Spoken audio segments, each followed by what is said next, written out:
ಬೆಂಕಿ ಉಪಯೋಗಿಸಬೇಕಾಗಿಲ್ಲ. ಕಾಸ್ಟ್ಲಿ ಆಗಿರುವಂತಹ ಕೋವ ಎಲ್ಲ ಯೂಸ್ ಮಾಡಬೇಕಾಗಿಲ್ಲ. ತುಂಬಾ ಸುಲಭವಾಗಿ ಕಡಿಮೆ ಖರ್ಚಲ್ಲಿ 10 ನಿಮಿಷದಲ್ಲಿ ಈ ರೀತಿ ಸ್ವೀಟನ್ನು ಮಾಡ್ಕೋಬೋದು. ಸ್ವೀಟ್ ಸ್ಟಾಲ್ಗಳಲ್ಲಿ ಸಿಗುವಂತಹ ಈ ಕಾಸ್ಟ್ಲಿ ಸ್ವೀಟನ್ನು ತುಂಬ ಕಡಿಮೆ ಖರ್ಚಲ್ಲಿ ಮನೆಯಲ್ಲಿ ಹೇಗೆ ರೆಡಿ ಮಾಡೋದು ಅಂತ ನೋಡೋಣ. ನಮಸ್ತೆ ಎಲ್ಲರಿಗೂ, welcome back to my channel. ನಾನಿಲ್ಲಿ 1 ಕಪ್ ತೊಗೊಂಡಿದ್ದೀನಿ. ಇದರಲ್ಲಿ ಅಳತೆ ಮಾಡಿ ಎಲ್ಲ ವಸ್ತುಗಳನ್ನು ಯೂಸ್ ಮಾಡ್ತಾ ಇದ್ದೀನಿ.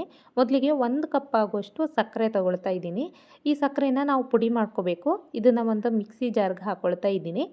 ಇದಕ್ಕೆ ಪರಿಮಳ ಬರೋದಕ್ಕೋಸ್ಕರ ನಾನಿಲ್ಲಿ 2 ಏಲಕ್ಕಿನ ಹಾಕ್ಕೊಂಡಿದ್ದೀನಿ. ಇದ್ರ ಜೊತೆಗೆ ಟೇಸ್ಟ್ ತುಂಬ ಚೆನ್ನಾಗಿ ಬರುತ್ತೆ ಗೋಡಂಬಿ ಹಾಕೋದ್ರಿಂದ.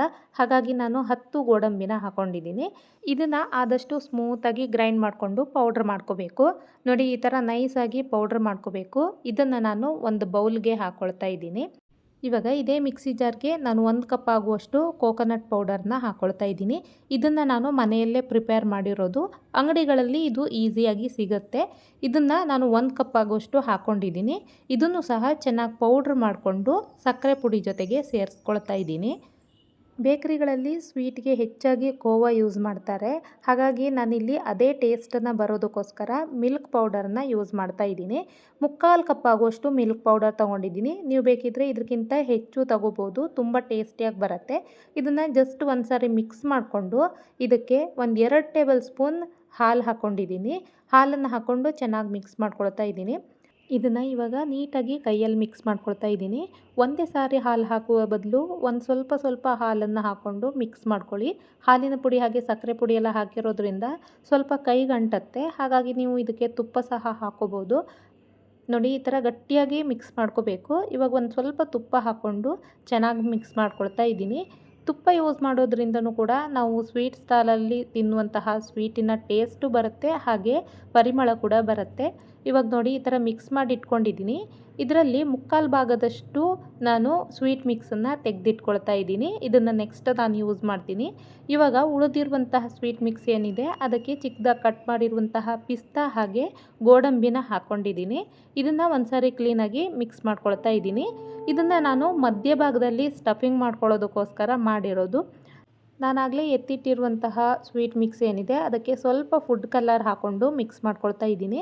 ಫುಡ್ ಕಲರ್ ಆಪ್ಷನಲ್, ನಿಮ್ಗೆ ಇಷ್ಟ ಇದ್ದರೆ ಹಾಕ್ಬೋದು. ಇಲ್ಲ ಅಂತ ಹೇಳಿದ್ರೆ ಸಿಂಗಲ್ ಕಲರಲ್ಲಿ ಸಹ ಇದನ್ನು ಮಾಡ್ಬೋದು. ಹಾಗೆ ಡ್ರೈ ಫ್ರೂಟ್ಸ್ ಕೂಡ ಆಪ್ಷನಲ್. ಇಲ್ಲ ಅಂತ ಹೇಳಿದ್ರೆ ಇದನ್ನು ಹಾಗೆ ರೋಲ್ ಮಾಡಿ ಕೂಡ ತಿನ್ಬೋದು. ನೋಡಿ, ಈ ಥರ ಚೆನ್ನಾಗಿ ಮಿಕ್ಸ್ ಮಾಡಿ ಇಟ್ಕೊಂಡಿದ್ದೀನಿ. ಒಂದು ಪೇಪರ್ ಮೇಲ್ಗಡೆ ಸ್ವಲ್ಪ ತುಪ್ಪ ಸ್ಪ್ರೆಡ್ ಮಾಡ್ಕೊಂಡಿದ್ದೀನಿ. ಇವಾಗ ಡ್ರೈ ಫ್ರೂಟ್ಸ್ ಹಾಕಿರುವಂತಹ ಭಾಗನ ಈ ರೀತಿ ರೋಲ್ ಮಾಡ್ಕೊಳ್ತಾ ಇದ್ದೀನಿ.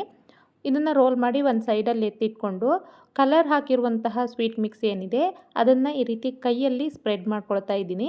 ನೀವು ಬೇಕಿದ್ದರೆ ಚಪಾತಿ ಲಟ್ಟಿಸ್ತೀವಲ್ವ, ಲಟ್ಟಣಿಗೆಯಲ್ಲೂ ಸಹ ಅದೇ ಥರ ಲಟ್ಟಿಸ್ಕೋಬೋದು. ನಾನು ಕೈಯಲ್ಲೇ ಈ ರೀತಿ ಅಗಲವಾಗಿ ಸ್ಪ್ರೆಡ್ ಮಾಡ್ಕೊಳ್ತಾ ಇದ್ದೀನಿ.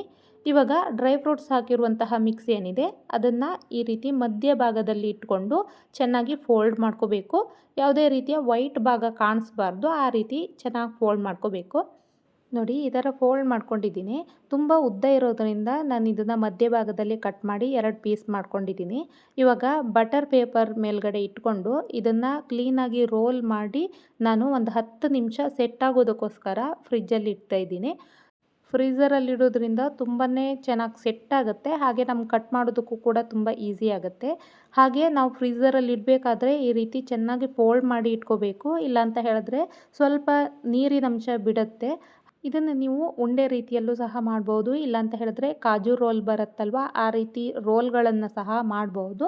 ಇಂಥದ್ದೇ ಶೇಪ್ ಬರಬೇಕು ಅಂತ ಏನಿಲ್ಲ. ನಿಮ್ಗೆ ಇಷ್ಟ ಬಂದ ಹಾಗೆ ಈ ಸ್ವೀಟನ್ನು ಮಾಡ್ಬೋದು. ತುಂಬಾ ಸುಲಭ, ಹಾಗೆ ತುಂಬಾ ಟೇಸ್ಟಿಯಾಗಿರುತ್ತೆ. ಹಾಲಿನ ಪುಡಿ ಹೆಚ್ಚು ಯೂಸ್ ಮಾಡಿದಷ್ಟು ನಿಮಗೆ ಟೇಸ್ಟು ತುಂಬಾ ಚೆನ್ನಾಗಾಗುತ್ತೆ. ನೋಡಿ, ಒಂದು ಸಾರಿ ಟ್ರೈ ಮಾಡಿ. ಹಾಗೆ ಹಬ್ಬಗಳಿಗೆ ಇದು ತುಂಬ ಕ್ವಿಕ್ಕಾಗಿ ಲಾಸ್ಟ್ ಮೊಮೆಂಟಲ್ಲಿ ಪ್ರಿಪೇರ್ ಮಾಡ್ಕೋಬೋದು. ತುಂಬ ಕಡಿಮೆ ಸಮಯದಲ್ಲಿ ಮಾಡ್ಬೋದು. Thanks for watching.